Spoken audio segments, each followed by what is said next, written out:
This is a quick video to go over the current market conditions. Today is Friday, December 12th. This week, Wednesday, we had a really important event. It was the FOMC interest rate decision. So this is the interest rate decision in the United States.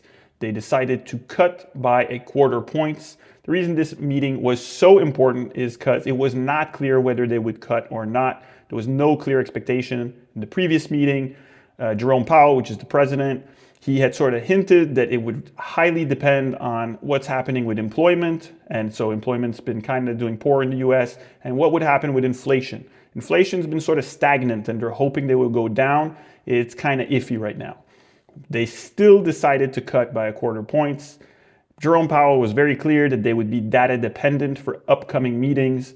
They had their projections also that came out at this meeting where they clearly showed that they expected to be maybe one cut next year, probably no more than that. My opinion, this is a hawkish cut. What does that mean? That means they cut, but the expectations for more cuts are fairly low.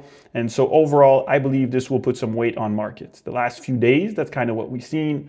Market's been really shaky. Today it dropped quite a bit. And so I believe that the market will sort of chop around and move slightly lower in the near term. Now, obviously, this is just my opinion. I've read a lot. Most people are sort of mixed on this meeting. Lots of people are saying it was a bit of a dovish cut. So dovish means they may cut more. They'll come and support markets. It will be good for stocks.